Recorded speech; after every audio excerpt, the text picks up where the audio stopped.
pertama kali Comoros ini masuk di AFCON itu tahun 2010.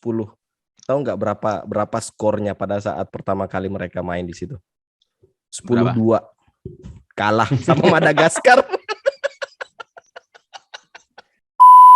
WhatsApp Atacante, WhatsApp trequartista. Karena Offset ID sudah beralih nama jadi the number 10 show, jadi ya 3 orang ini adalah trequartista sesuai namanya ya kan. Yoi. Nomor 10 yang nggak dipakai sekarang dipakai di YouTube gitu.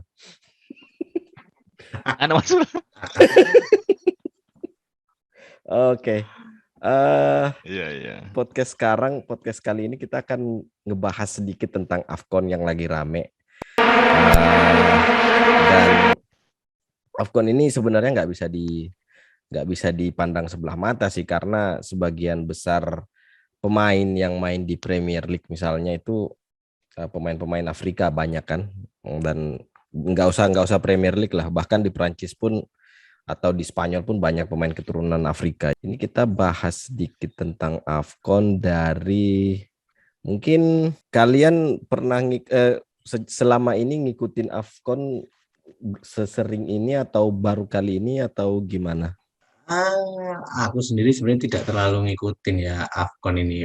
Sebenarnya sama juga kayak Copa America atau Gold Cup, atau bahkan yang di level Asia Tenggara kayak AFF kemarin ya. Sebenarnya apa ya, bisa dibilang kompetisi-kompetisi kelas regional ini jarang sebenarnya aku ngikutin. Cuman memang sebenarnya juga menarik, apalagi apa namanya, beberapa pemain seperti Mirwan sebutin tadi, memang banyak pemain-pemain kunci dari Afrika yang juga ikut berlaga di AFCON ini, Africa Cup of Nation ini, yang mereka sebenarnya adalah salah satu tulang punggung di klubnya masing-masing ya.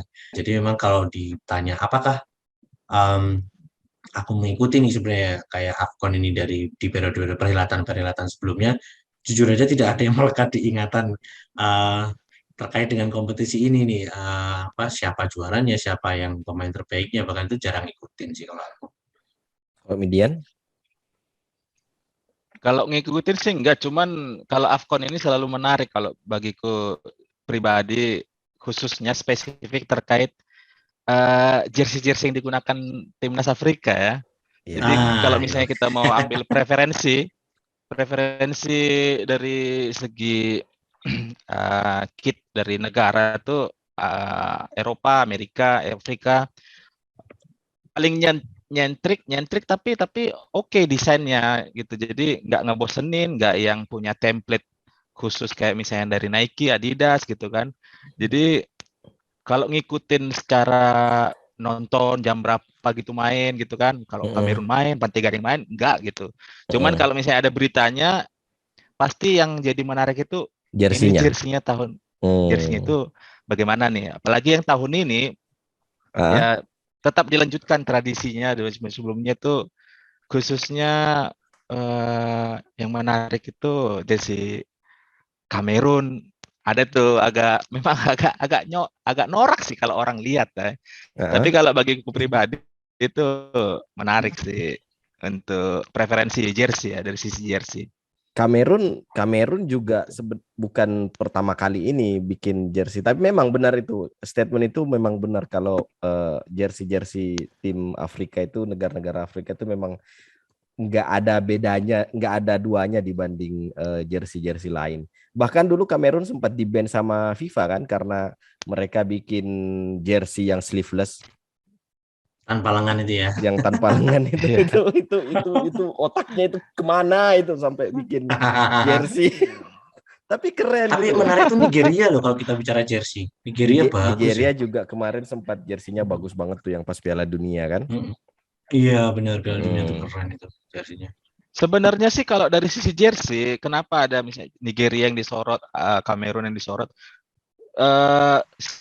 General tuh tim Afrika itu semua bagus-bagus, tapi yang aku lihat kenapa Nigeria dapat highlight gitulah, karena memang ada 1-2 bintang yang main di Eropa, akhirnya jadi hanya Nigeria lah yang terhighlight. Jersey Nigeria yang bagus gitu kan. Kayak Kamerun dulu yang Masih ingat nggak yang ada jersey cakaran singa Tahu di tahu kanan tahu itu. kiri Ya itu? ya. Itu salah satu yang ikonik kan, Ikonik itu. kalau misalnya kita coba flashback ke belakang. Mm-mm.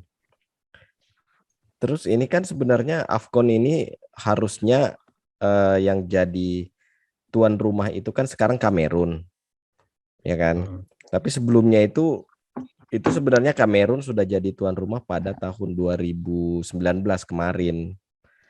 Cuman diambil sama Mesir karena infrastrukturnya Kamerun itu belum jadi. Jadinya perhelatan sekarang itu Kamerun yang jadi tuan rumah dan saya baru tahu infonya beberapa hari terakhir kemarin. So, terkait pemain-pemain yang main di Piala Afrika nih. Oke, nah jadi menurut kalian ada nggak sih pemain Afrika, pemain yang sekarang atau pemain dari beberapa tahun yang lalu yang melekat di ingatan kalian, yang menurut kalian itu pemain salah satu yang terbaik yang pernah dimiliki sama Afrika dan main di Premier League atau di liga-liga lain misalnya? Kak Stim, ada nggak? Kalau aku pribadi sih sejak awal seingatanku ya waktu zaman awal-awal diperkenalkan nonton sepak bola Liga Eropa itu sama bapakku zaman SD kelas 5 kelas 6 itu kalau nggak salah ingat ya. Itu zaman-zamannya George Weah berjaya tuh di situ dan aku benar-benar yang ini sangat melekat juga di waktu itu ya di era 90-an itu memang George Weah sangat dominan dan bahkan sampai sekarang masih jadi satu-satunya pemain Afrika kalau nggak salah ya yang berhasil meraih Ballon d'Or gitu.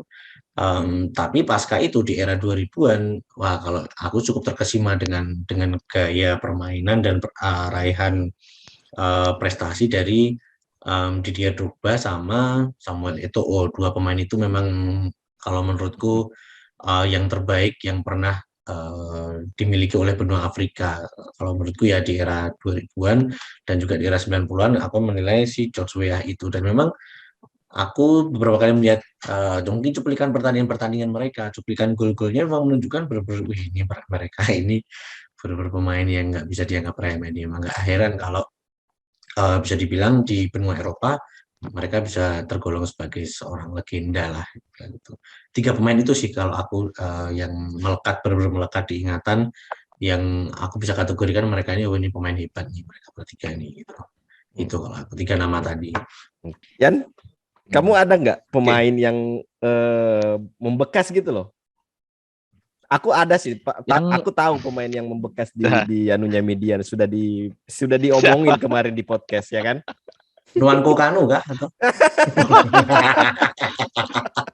Bapak Femi Martins. Coba Femi Martins dia, salto dia. Bukan, jadi kalau terkait pemain Afrika ya, Eh. Afrika kayak orang Afrika. Jadi kalau Afrika itu memang cuma satu nama sih yang aku kenal yang ada di yang aku bilang terbaik lah. Mungkin akan sedikit terkait yang dimention sama Kak Timi tadi karena sudah sempat disebut Didier Drogba dan Eto'o memang agak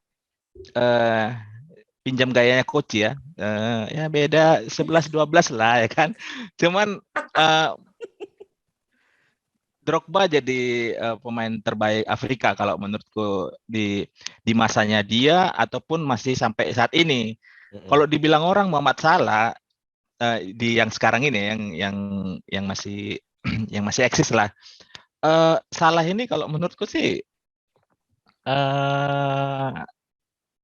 nggak bisa dibilang jadi pemain terbaik Afrika karena dia masih berapa ya? Mungkin dua musim mungkin menjadi dari penampilan terbaiknya yang ditampilkan nggak terlalu ini Drogba lah. Tapi yang menarik kalau dari pemain-pemain Afrika bukan cuma Drogba, Eto'o, ada ya Ettore kan, Essien. Tapi ada satu yang unik kalau dari pandanganku pemain Afrika kalau dibandingkan dengan pemain Eropa. Kalau pemain Afrika itu kalau misalnya di klub dia setidaknya punya label pemain bintang atau pemain kunci, pada saat dia main di negara itu nggak sedrop kayak pemain Eropa pas dia membela timnasnya.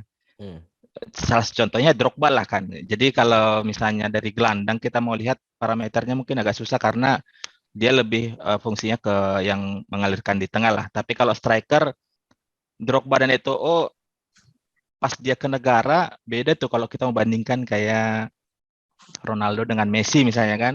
Pasti salah satunya itu Messi kalau misalnya dibandingkan dulu di Barcelona dengan Argentina Di ya Argentina ya. ya nggak ada apa-apanya Messi di Argentina kan pada dibandingkan dengan di klub. Sedangkan kalau misalnya pemain Afrika secara vital perannya lah kan di klub tuh vital, di negara juga vital gitu kan, dari segi permainan juga tetap konsisten, tapi nggak tahu karena masalah pemberitaan media ya. Kalau pemain Eropa mungkin dia pemberitaan medianya agak besar, tapi kalau Afrika kurang. Aku nggak tahu, mungkin salah satu faktor di situ. Kalau di misalnya di Eropa Messi, Ronaldo ya kamera semua ke mereka gitu kan. Kalau di Afrika mungkin kalau ada yang memble ya nggak terlalu diberitakan, mungkin bisa jadi itu. Cuman itu yang bisa aku highlight dari pemain-pemain Afrika ini.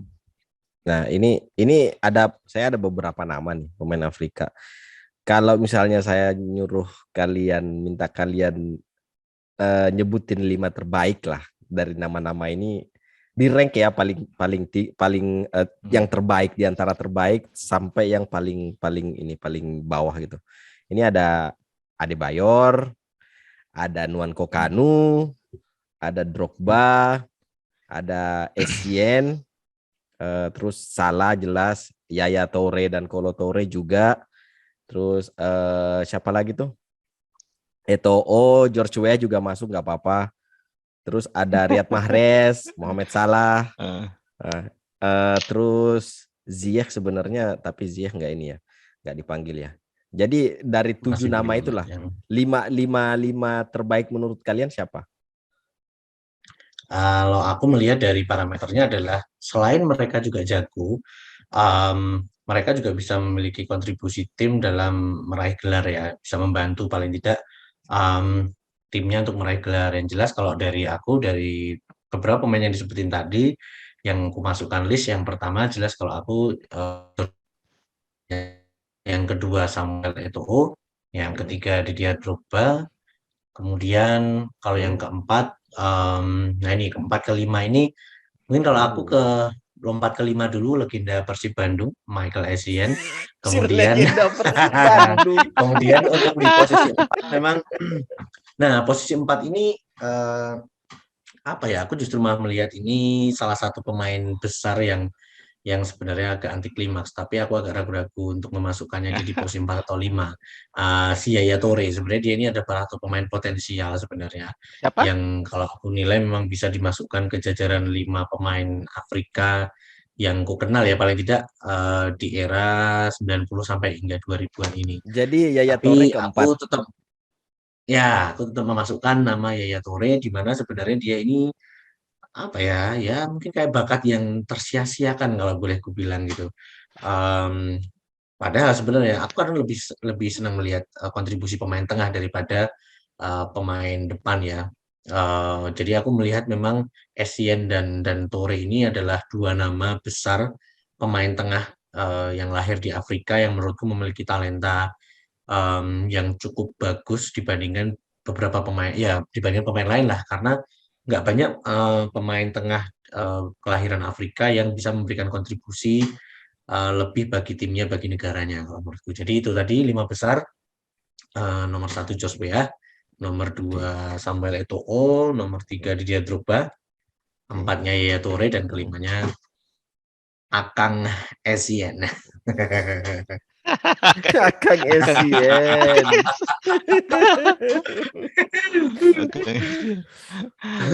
Kalau dari yang disampaikan tadi ya, George Weah memang karena sudah beda masa kali ya. Iya, itu saya nggak bisa komentar soal George Weah karena saya nggak lahir di masa itu, jadinya bisa no comment.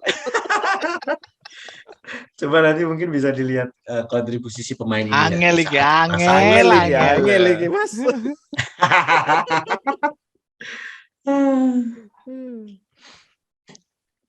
Kalau kamu Yan? Mungkin kalau dari aku pribadi memang eh, yang nomor satu sudah pasti terlalu Drogba. subjektif lah kan, Ya. Drogba kan. Ya, oke. Yang kedua memang Eto'o. Eto'o. Oke.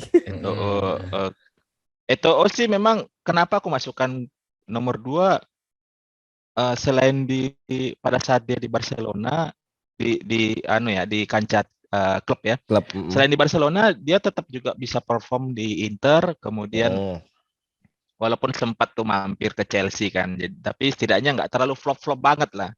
Di timnas pun kecepatan Eto'o dan peluang sekecil apapun bisa dimanfaatkan Eto'o gitu kan. Kemudian nomor 3 Muhammad Salah. Memang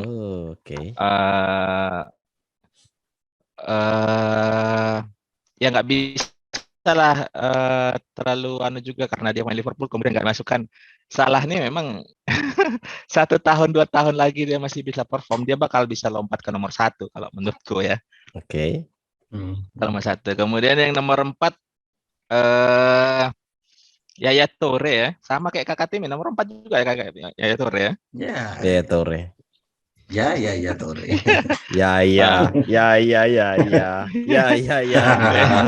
Kemudian yang nomor 5 mungkin Sadio Mane ya kalau menurutku. Tapi walaupun di timnas aku juga nggak terlalu terkait Sadio Mane di Senegal ya, tapi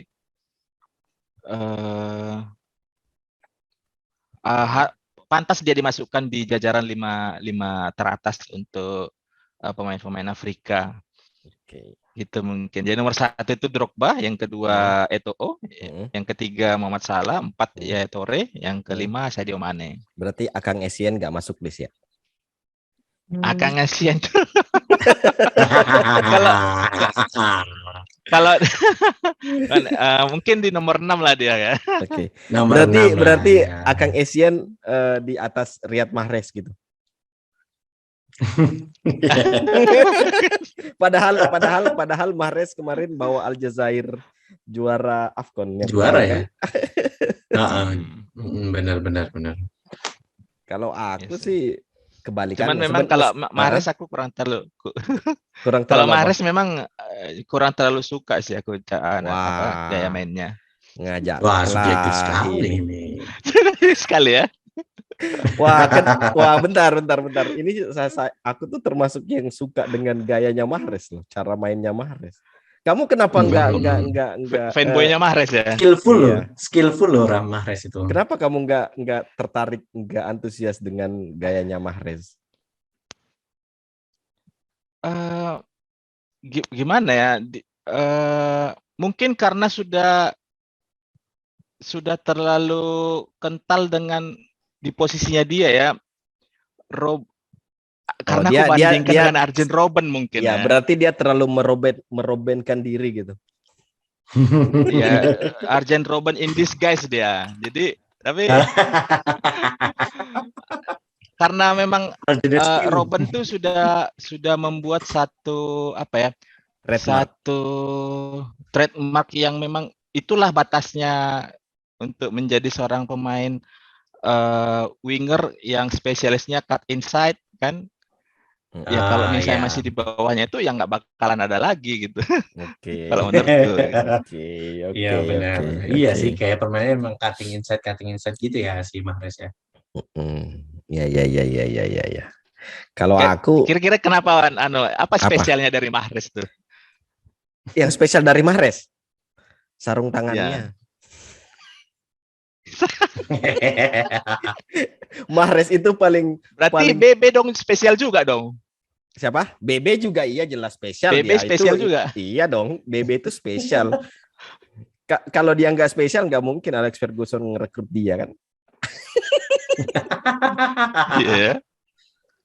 Enggak serius. Aku kalau Mahrez, aku suka gayanya Mahrez itu karena dia bukan meskipun memang dia cut inside, dia inverted winger juga, tapi ada yang bikin beda dia dibanding Robben gitu loh. Kalau Robben itu kan dia larinya kencang, tapi kalau Robben itu kan ada sudut yang dia tahu kapan dia harus belok gitu kan. Kalau Robben, kalau Mahrez itu enggak, Mahrez itu masih bisa ngutak-ngatik dia, mau dia di touchline atau dia di dekat kotak penalti, dia masih bisa ngutak-ngatik. Kalau Robben tuh enggak, ada sudut 45 derajat yang membuat dia tuh harus turn dan kemudian nge-shoot. Kalau Mahrez tuh enggak kayak gitu. Ya, benar-benar. Jadi itu kenapa kalau Mahrez kadang ada opsi dia ngumpan ya. Kalau Arjen Robben kan enggak, dia tujuannya begitu masuk mau nggak mau harus shoot gitu. Kalau Robben itu factory defaultnya kayak gitu dia. Kalau Mahrez kadang dia justru yang disampaikan yang disampaikan Mirwan tadi salah satu hal yang jadi yang apa negatif yang aku pikir yang menurut kayak hal negatif, karena kayak tadi kan kalau Robben kan dia memang kalau dibilang selfish player bisa jadi ya, naluri cetak golnya tinggi. Kalau tadi Mirwan bilang kan Mahrez tuh masih bisa olah bola kan. Iya. Justru di situ poinnya. Kalau dibilang mungkin kakak Timi atau dari Jawa kesuwen. Sudah bisa harusnya tuh. Kesuwen loh. Pemain-pemain model-model kesuwen. Ngapain lagi digocek-gocek, tinggal sampai itu dribble masuk ke dalam. Padahal Mahrez itu kan punya keunggulan, pelintir-pelintir bolanya kan bisa dia kan. Iya, placing-placingnya juga bola pisangnya lah kan.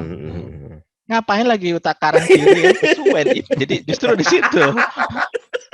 Ya emang orang kalau sudah benci, udah mau dibikin apa positifnya juga nggak bisa. Nggak benci sih, cuman karena Robben tuh sudah ada ininya sendiri, udah ya. Oke, udah Mahrez, perdebatan Mahrez itu udah selesai lah. Kalau aku ya dari tadi 7 pemain tadi itu, kalau aku di atas nomor 1 tuh Eto'o kalau aku. Sekalipun masih ada pergolakan sih sedikit antara Drogba sama Eto'o, tapi aku lebih memilih Eto'o. Terus yang kedua Drogba. Karena? Yang Eto'o itu karena Eto'o teratas. Dia pencetak gol terbanyak kompetisi yang pertama ya kan. Dia pemegang rekor pencetak gol terbanyak. Terus kontribusinya di klub juga dia bawa 2 klub juara Champions kan. Dan dia termasuk pemain yang mau gitu loh disuruh jadi winger pun dia mau selama manajernya Jose Mourinho. Jadi aku punya bias sendiri gitu. Waktu itu di Chelsea sama di Inter ya kalau nggak salah. Di Barcelona sama Inter kan? Barcelona Mourinho juga ya? Enggak, maksudnya Eto'o bawa Champions League Barcelona, terus di Inter kan. Oke. Di Inter kan dia di Mourinho gitu. Yang ketiga itu kalau aku Yaya Toure atau salah ya? Kalau aku sih salah nomor 3. Nomor 3 salah karena dia berhasil bawa Mesir juara kan 2017. Nomor 4 ya sama seperti kalian, Yaya Toure juga, karena mendiskreditkan Yaya Toure itu sama aja dengan nggak menganggap dia gitu sebagai pemain besar. Yang kelima Mahrez. Oke.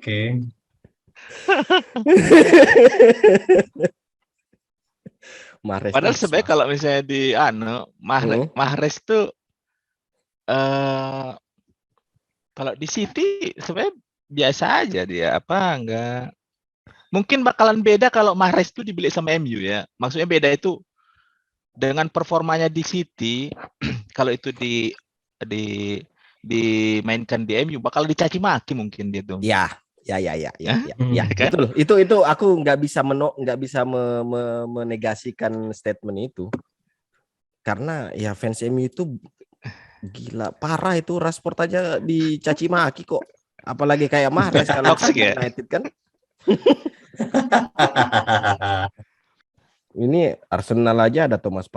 Partey, Ghana, El Neni Mesir, terus Aubameyang Gabon, PP Pantai Gading, meskipun nggak tahu PP ini kalau di Pantai Gading bakal jadi Arjen Robben nggak ya? Terus Chelsea ada Mendy sama Hakim Ziyech, tapi kemudian Ziyech ternyata nggak dipanggil karena sempat bersih tegang sama pelatihnya. Terus di Everton itu ada Jan Philip Gebamin, Pantai Gading sama Iwobi. Terus ada satu lagi tuh yang pemainnya si Ndidi juga kan, Ah. Nigeria kan?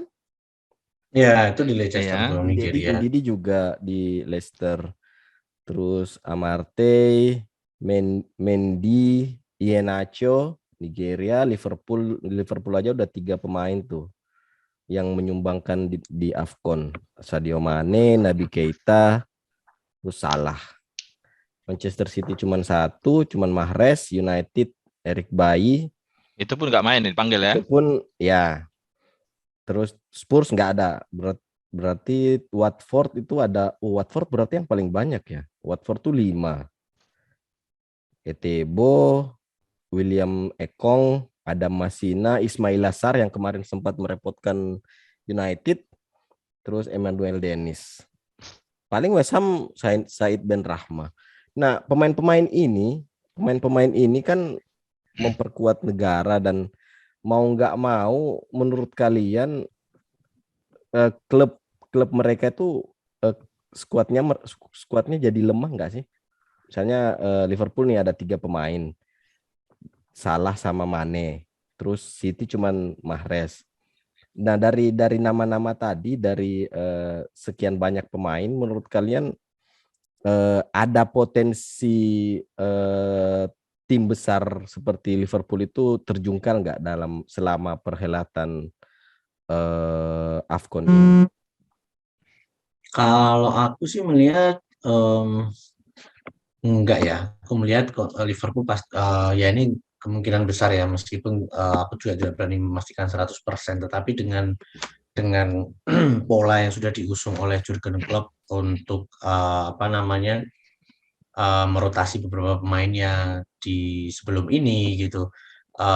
Aku melihat dengan misalkan absennya Mohamed Salah, Naby Keita ataupun Sadio Mane, menurutku bukan sesuatu halangan yang berarti bagiku ya. Dan aku merasa mereka sepertinya masih akan tetap bisa perform.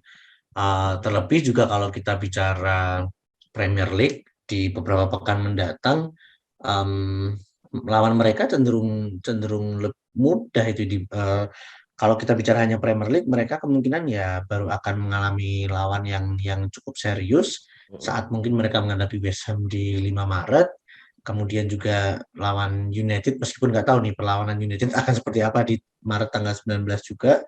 Dan kemudian ya itu Man City di April, tanggal 9 April.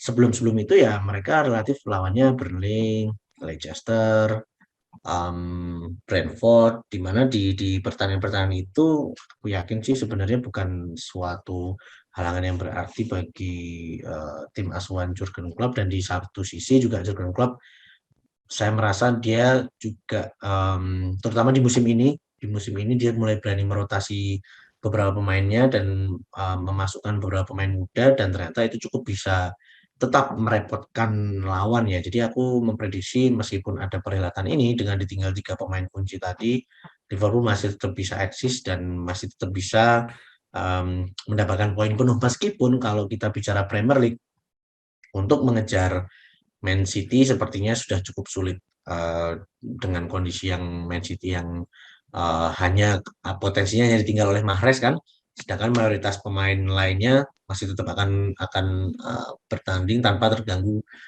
ritme adanya AFCON ini. Kalau aku sih melihat itu sih.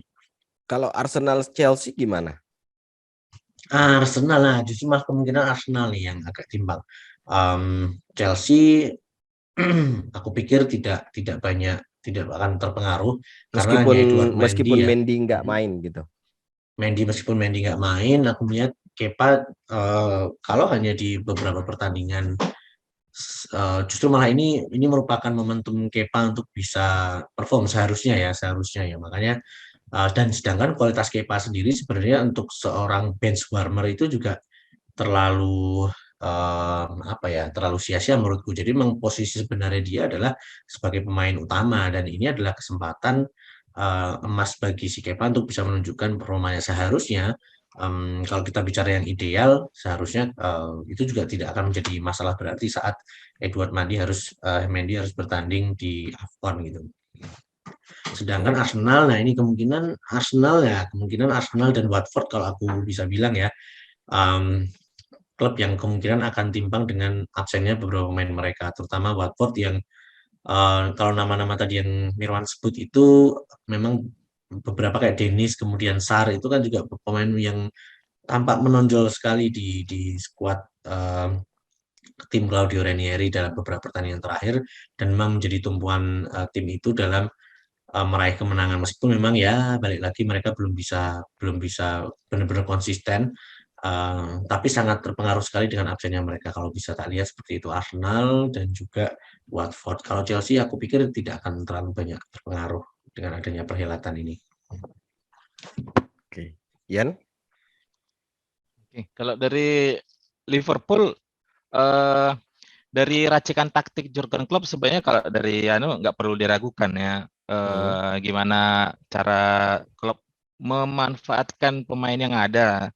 Cuman mungkin yang jadi yang patut dikhawatirkan fans Liverpool itu ini nanti kan akan ada penggantinya Mane dan Salah kan. Kemudian Naby Keita sebenarnya kalau bisa dibilang dia jadi pemain utama nggak juga ya. Karena kadang starter, kadangnya jadi pemain pengganti. Cuma nanti yang mengkhawatirkan itu kalau misalnya pemain penggantinya Liverpool ini yang pertama tidak perform, yang kedua itu cedera karena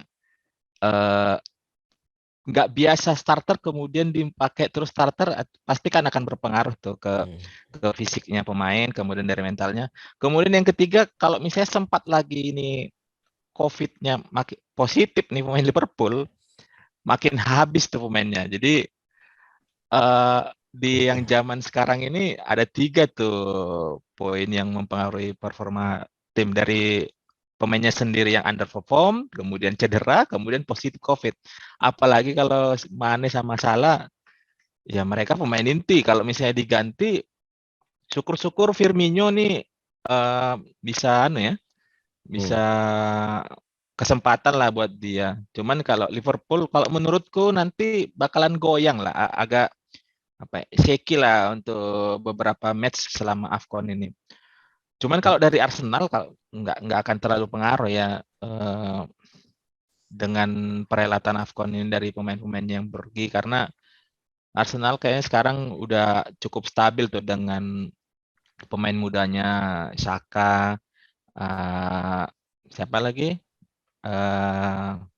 Smith Rowe, kemudian Martinelli kan. Itu udah lebih stabil tuh. Mungkin cuman hanya di Thomas Partey aja kali. Tapi Thomas Partey dia backupnya dia ada Lekonga, Albert Sambi-Lokonga juga ya.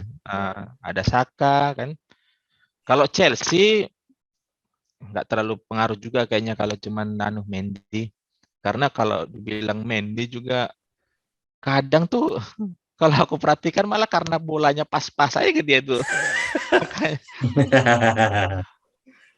Coba ini aku bandingkannya cara pas main Chelsea dengan Liverpool kemarin. Sorry, bukan Chelsea Liverpool, Chelsea Aston Villa yang gol bunuh dirinya Reece James. Sebenarnya kalau misalnya yang kita perhatikan biasa gimana kiper tepis bola yang tendangan jarak jauh gitu yang spekulasi, itu pasti satu tangan aja tuh yang naik tuh. Si Mendy itu 2 tangan dia. Akhirnya kalau 2 tangan jangkauannya itu berkurang kan. Makanya kalau kita lihat De Gea kan, De Gea itu 1 tangan. Dia bola di sebelah kiri, kalau kita tangannya pikir, kenapa nggak tangan kirinya kan? Kenapa nggak tangan kirinya? Tapi tangan kanannya dia naik itu kan. Justru kanannya. Nah ini Mendy pakai 2 tangan tuh.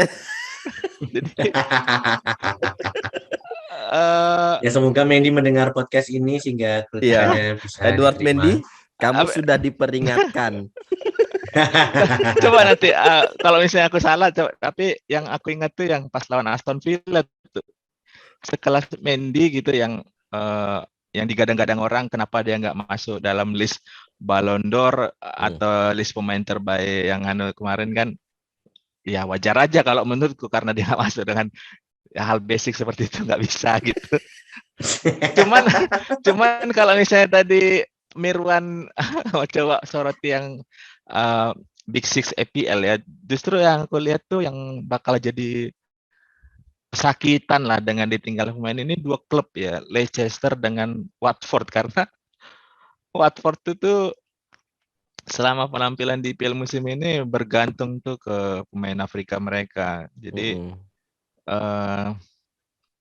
di bawah pelatih siapa? Ranieri ya. Ranieri. Jadi kalau menurutku sih Watford sama Leicester mungkin akan jadi dua klub yang yang paling Berdampak. dirugikan lah dengan kepergian, ya berdampak lah gitu. Jadi ini Kepa di bawah misternya Chelsea nggak ngaruh ke permainannya Chelsea ke depannya gitu. Kok aku malah Nggak terlalu ragu ya? pengaruh kalau menurutku, karena Aku malah ragu ya sama si Kepa ini. Si kawan satu ini kadang absurd juga dia. Kok berani-beraninya gitu loh ngelawan Sarri. Itu nggak masuk akal sampai sekarang kalau dipikir-pikir lagi kan si kawan ini. tapi beberapa kali Kepa tuh jadi penyelamat Chelsea walaupun di kompetisi keduanya ya, kalau biasa dimainkan dia kan. Ya sebenarnya blunder terbesarnya emang waktu zamannya Sarri itu sih ya sebenarnya. Kepa Iya. ini. Si kawan. Oke, saya mau share screen sesuatu dan pengen lihat tanggapan kalian kayak gimana. Jadi ini ada gambar yang dirilis tentang most valuable 11 di AFCON kali ini. Nah, saya pengen tahu tanggapan kalian dengan gambar ini gimana?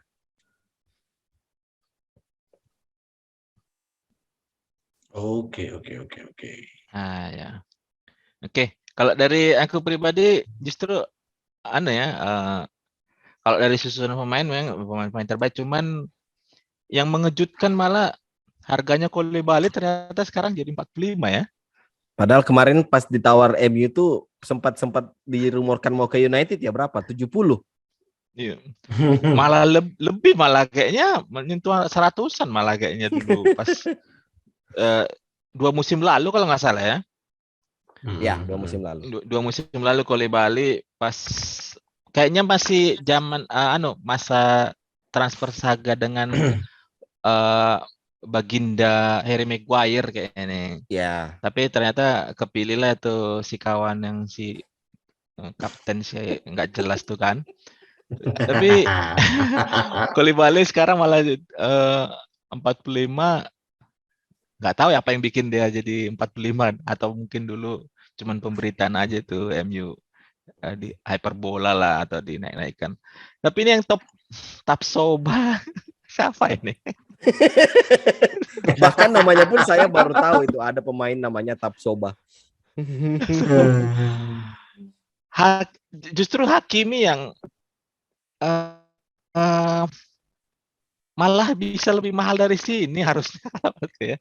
70 juta nih untuk ukuran dia malah kemurahan kalau menurutku dari Hakimi ya. Kalau dari list ini ya Hakimi ini. Kalau yang lain Mane ya masih masuk, Salah oke.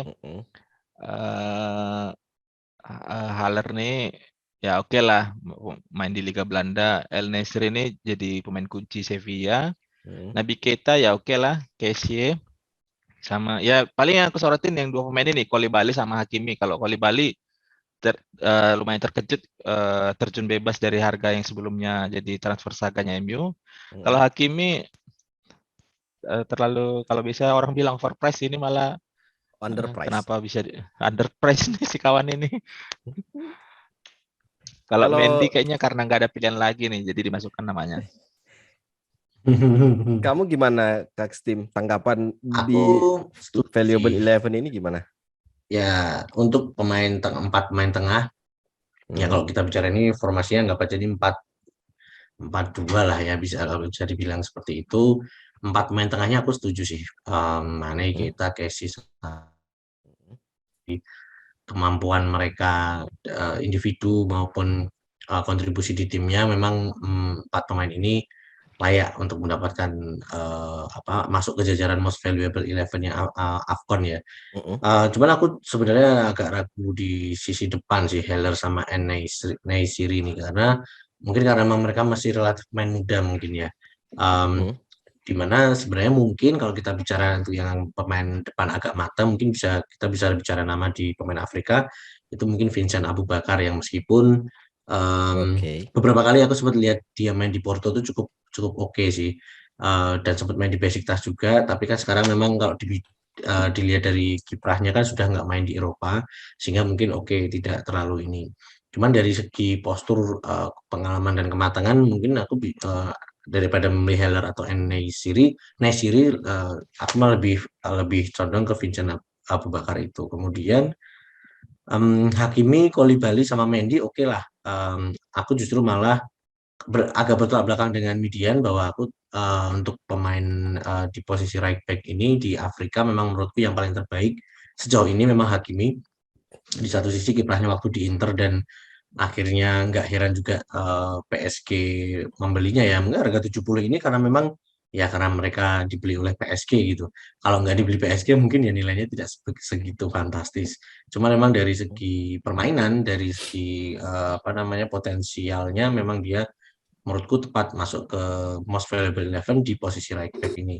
Koulibaly juga nggak diragukan lagi, di Napoli dia cukup solid, Mendy di Chelsea cukup solid, hanya emang Diallo sama Tapsoba memang aku kurang begitu paham sih dua pemain ini, sehingga apakah mereka benar-benar pas diposisikan di sini untuk dua pemain seperti Tapsoba dan Diallo, aku memang benar-benar baru tahu namanya itu, sehingga belum bisa banyak berkomentar banyak. Cuma untuk pemain yang lain, terutama yang di lini tengah sih, aku lebih sepakat yang di lini tengah itu 4 pemain itu memang yang sejauh ini yang terbaik yang dimiliki oleh Afrika. Itu sih. Nah, yang saya baru nyari data dari transfer market. Jadi si Kalidou Koulibaly ini peak transfernya dia itu 75 juta pound, 75 juta euro. Kemudian dia turun pada tahun 2020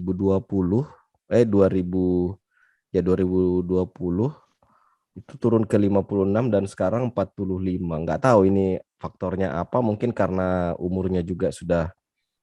Koulibaly sekarang berapa sih umurnya? 26 ya. 30. Jadi mungkin faktor umur yang bikin dia valuable Ya, umur. price-nya Drop ya. jadi drop. Sementara si Edmond Tapsoba ini pemain yang asing bagi kita, ternyata dia main di Leverkusen. Leverkusen ya. Dan Leverkusen ya. dia Leverkusen masih 22 tahun. Market value-nya itu memang sekarang 40 juta euro dan naik dari 30 juta euro tahun kemarin. 2 tahun lalu itu dia cuman 30 juta euro pas usia masih 21. Kemudian dalam 2 tahun terakhir ini si Tapsoba konsisten di 40 juta euro. Jadi mungkin setelah AFCON ini kemungkinan besar Tapsoba bisa jadi incaran klub besar kalau misalnya MU. dia. Iya terserah lah mana. MU juga ya terserah. Yang aku heran sama market valuable player ini di lini tengah sebenarnya. Karena oke lah Mane, Kessie, Salah ini oke. Tapi Keita ini atas pertimbangan apa gitu loh dia dipasang di situ. Aku malah nggak pernah bakalan masukin nama Keita di empat pemain tengah ini. Kenapa bukan Didi gitu?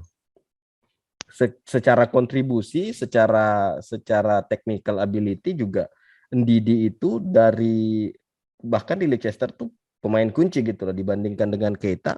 yang lebih banyak ngabisin waktu di ruang medis gitu kan. Cadangan ya. Dan setelah aku cek transfer marketnya Ndidi tuh sekarang 60 juta euro dibanding Keita yang cuma 30 juta gitu. Bahkan itu naik terus dari 45 naik ke 50 dan sekarang stabil di 60 juta euro. Jadi sebenarnya ini agak-agak miss sih menurutku. Kalau kenapa Keita, nggak tahu pertimbangannya Keita dipasang di sini tuh atas dasar apa gitu. Padahal ada Ndidi yang punya pengaruh lebih besar di level klub. Untuk striker kalau aku sih Sebastian Haller ya namanya, dia sekarang lagi bersinar-sinarnya di Ajax. Kalau Enisir itu aku nggak begitu ngikutin dan nggak terlalu tahu orangnya. Tapi tadi siapa yang disebutin sama Dax Timi itu Vincent Abu Bakar, itu ternyata dia sekarang sudah nggak main di Porto kan? Dia udah main di Udah nggak main di Porto. Al Nassr sekarang dia. Dan market value-nya drop. Jadi mungkin drop usia kali ya. Sekarang dia main di liga mana ini Al-Nassr ini? Sevilla kan? Bukan, Saudi. Bukan ya? Saudi ya. Sekarang dia main di liganya si MBS. Dan market value-nya itu paling tinggi dia market value-nya cuma 18 juta pas di Porto.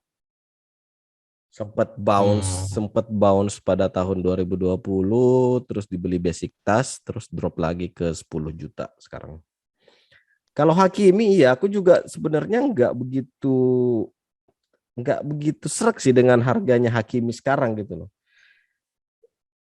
Nggak tahu kenapa cuma 70 juta ya, sementara Aaron Wan-Bissaka gitu 50 juta gitu.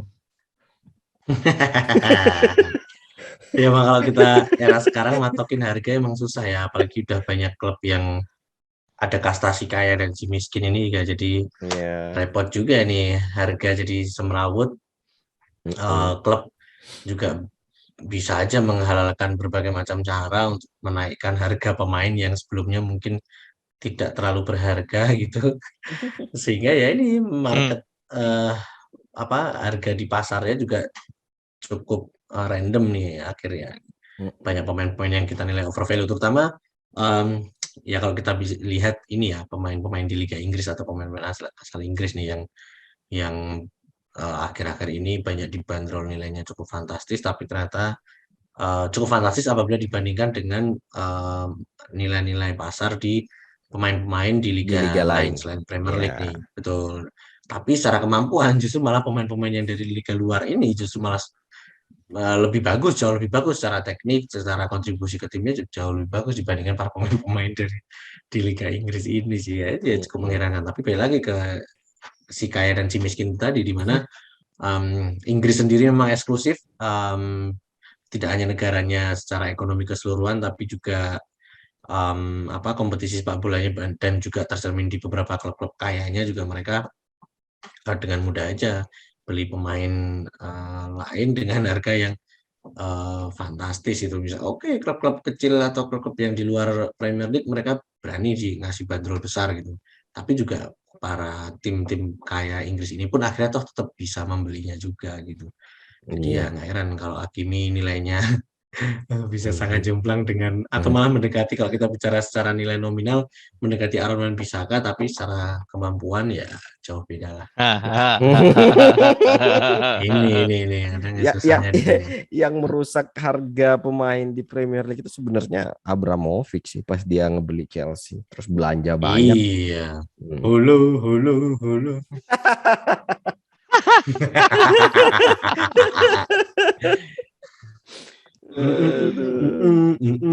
Tapi iya, aku itu cuman Keita sih yang agak miss, kenapa bukan Didi gitu loh. Apakah karena memang karena semata-mata dia main di Liverpool dan karena Jurgen Klopp kesayangan setiap media gitu kan. Jadinya dipasang lah pemainnya Liverpool kan. Tapi dulu zamannya Roman Emperor ya beli pemain nggak terlalu mahal-mahal sebenarnya kalau dibanding sekarang ya. Iya, tapi pada Dulu saat kan itu mahal. mahal ya. Iya. Dulu padahal yang dibeli itu awal-awal kan Damien Duff, Damien Duff kemudian ya. Jokol kan Mm-mm. Ya, perform ya. semua tuh kan. Arjen Robben juga Kemudian kan. Arjen Arjen Robben. Robben, Floren Florian Malouda Malouda itu itu telah belakangan itu. fase berikutnya ya, Fase fase berikutnya berikutnya. itu ya. Mm-mm. Wayne Bridge.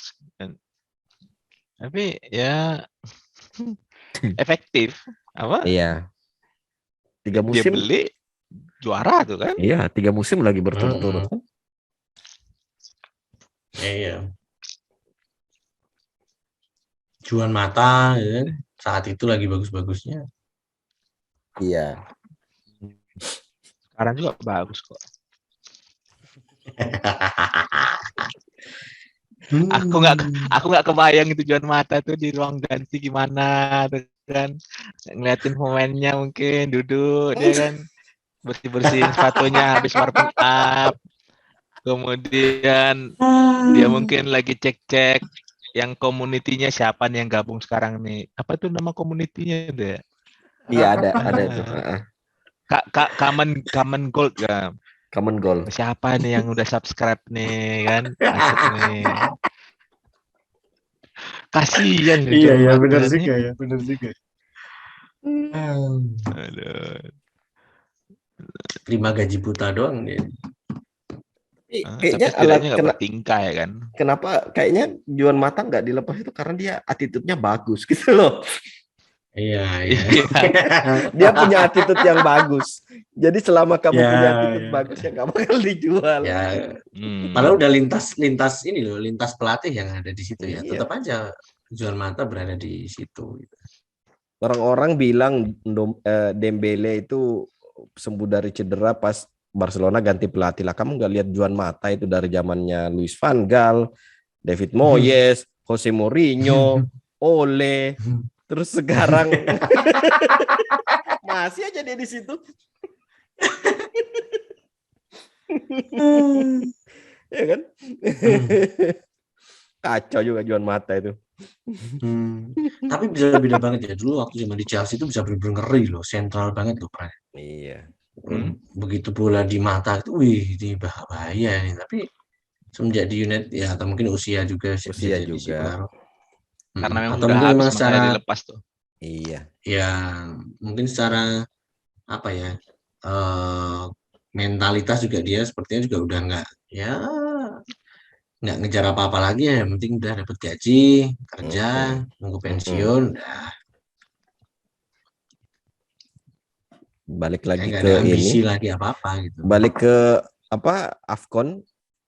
Punya prediksi nggak? Hmm. Kalian punya prediksi nggak? Siapa yang kira-kira bakal jadi kuda hitam atau ada nggak tim kejutan kira-kira yang bisa bikin kejutan di AFCON kali ini? Atau pemain terbaik lah, tebak-tebakan aja karena kita kan nggak ngikutin dari awal sampai akhir, kita cuma baca flash newsnya aja kan. Secara kasat mata nih, siapa kira-kira yang Aku sih menjagokan Senegal yang AFCON tahun ini. Oke. Senegal jadi juara. Oke. Kalau yang apa namanya tadi kuda hitam.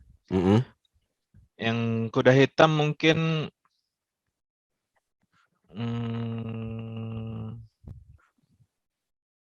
sebentar.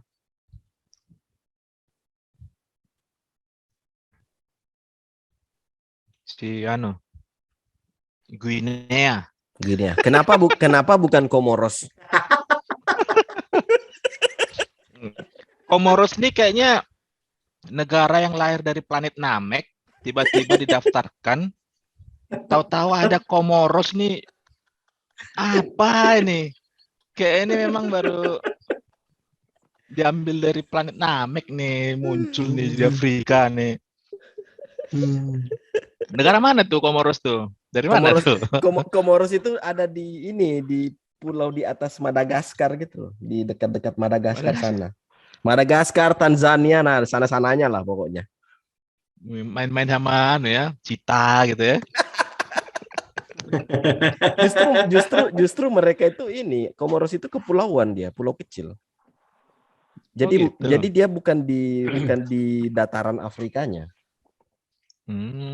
Lautannya ya. Iya, ini ada catatan nih. Komoros itu mereka nggak pernah menang di level internasional sampai pada tahun 2016 kemarin. Jadi mereka tuh baru pertama kali menang di level kompetitif tahun 2016 ngalahin Botswana di babak kualifikasi AFCON.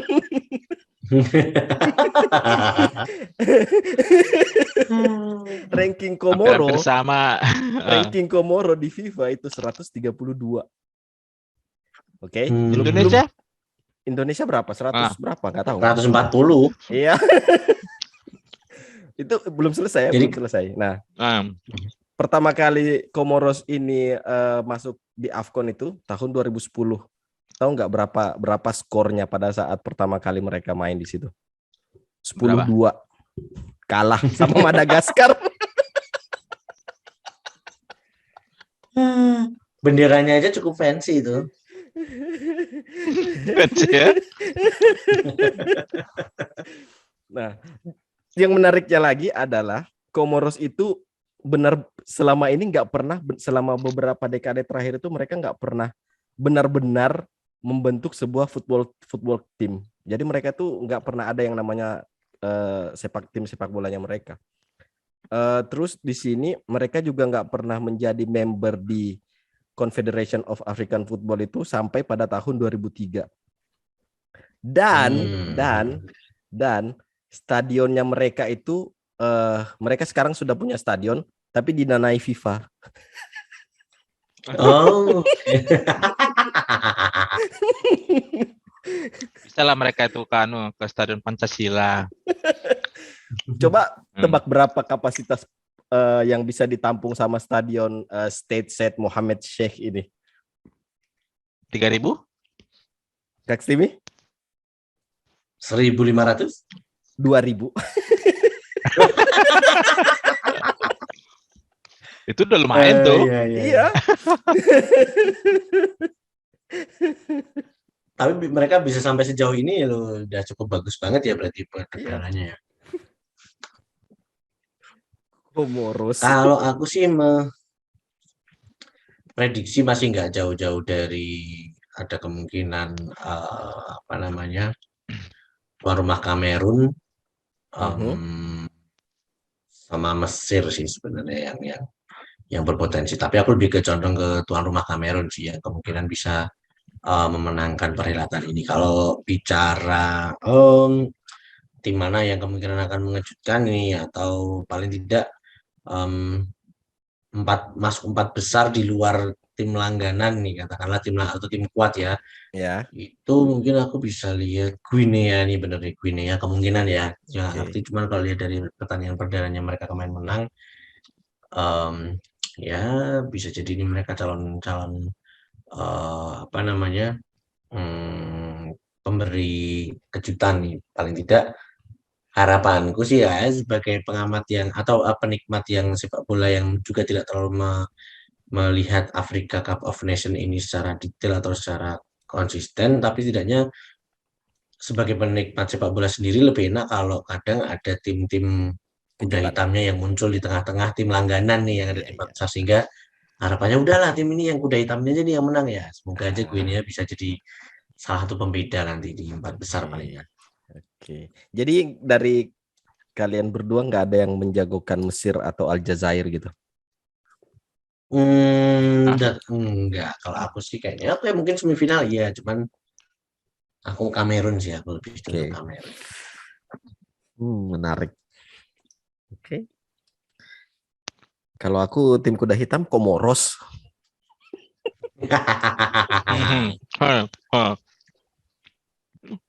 Yang jual ya, kalau nebak-nebak secara gamblang pengennya sih ngelihat Aljazair ya juara lagi yang kedua kalinya. Kayaknya selama ini belum, cuma Mesir kayaknya yang pernah back to back juara AFCON sepanjang perhelatan. Selain itu belum pernah ada. Kalau nggak salah ya, mungkin bisa dikoreksi nanti di kolom komentar kalau ada yang nonton ya kan.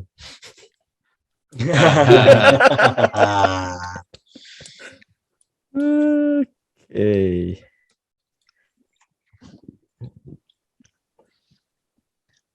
Aku iseng-iseng nih, iseng-iseng cek. Kan ada di grup B itu ada Zimbabwe tuh. Zimbabwe ya. Jadi mata uang Zimbabwe ini Zimbabwe dolar Zimbabwe. $1 Zimbabwe ini coba tebak berapa rupiah? $1 miliar. Tidak. 100 juta? Enggak. 100 miliar. Ngeri kali gitu. kayak mau dihapus aja dari peta dunia kayaknya.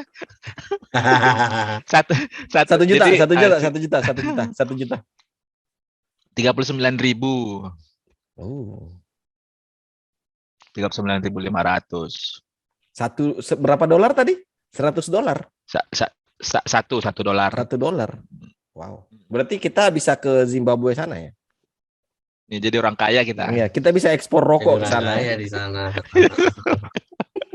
Benar. Kita bisa ekspor rokok, kita bisa ekspor daun pisang ya kan? Oke, jadi kita tutup aja ya ininya podcast episode khusus AFCON.